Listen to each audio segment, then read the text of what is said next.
Students, I'm going to explain the grammar unit 49 in page 98 in Grammar in Use, written by Raymond Murphy. The topic is Questions 1.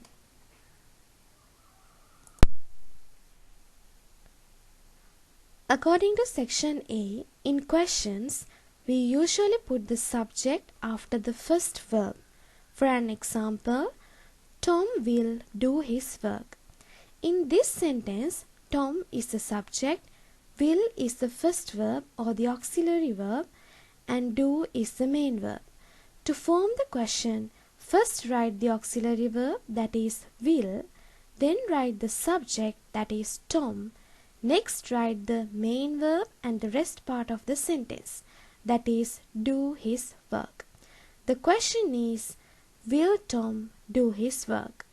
Children, if the auxiliary verb and the main verb is given in a sentence, when we construct the question, first write the auxiliary verb. Next write the subject, then write the main verb and the rest part of the sentence. Children, it is important to understand that the subject should be placed in the middle of the auxiliary verb and the main verb. For an example, Kate is learning English. When you construct the question according to the steps that I have explained, the question is Kate learning English?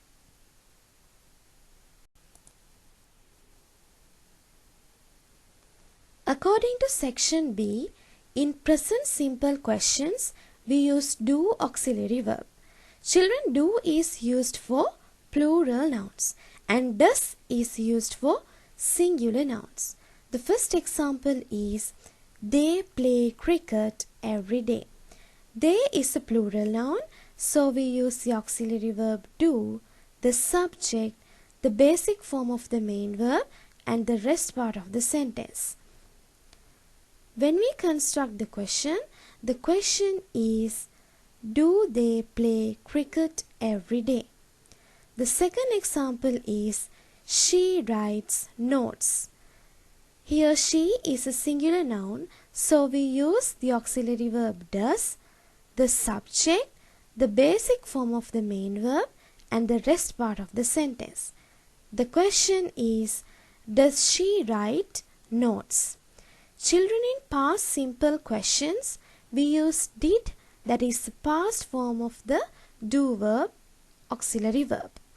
For an example, he sold his old car.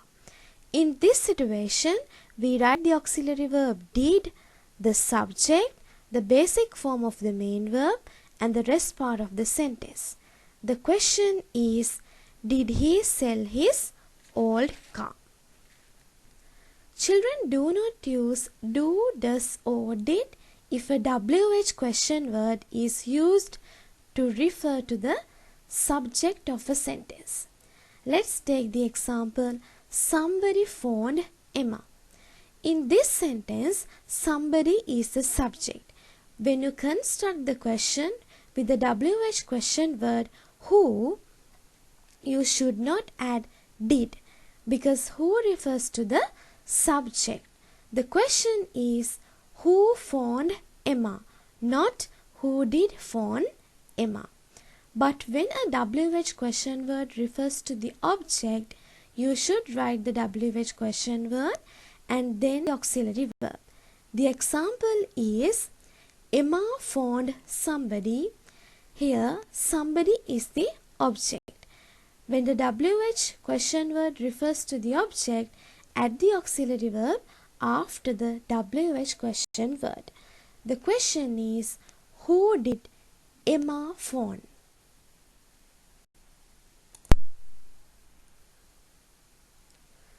According to section C, it describes the uses of prepositions with WH question words. Children, note the position of prepositions in questions begin with WH question words. The first example is, who do you want to speak to? In this question, we find to infinitive before the verb speak and preposition to at the end of the question. The second example is, which job has Tina applied for? In this question, we find preposition for at the end of the question. Children, you can use preposition plus whom in formal style. For an example, to whom do you wish to speak?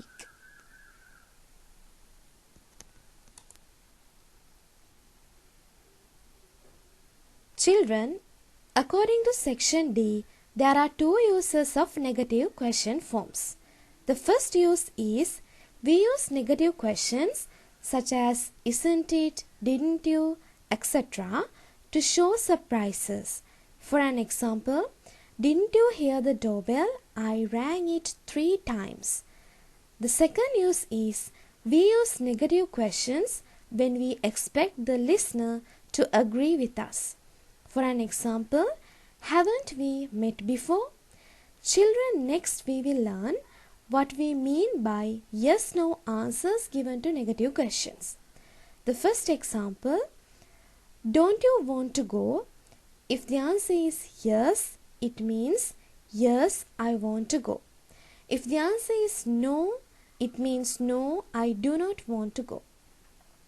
Children, the word order in negative questions is important. The word order in negative questions begin with WH question word why is, first you should write why. Next write the negative form of the auxiliary verb. Then write the subject, finally add the main verb and the rest part of the sentence. Here are two examples. Why don't we eat out tonight? Why wasn't Emma working yesterday?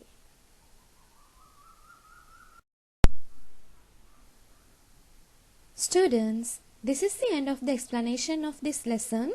Thank you and God bless you.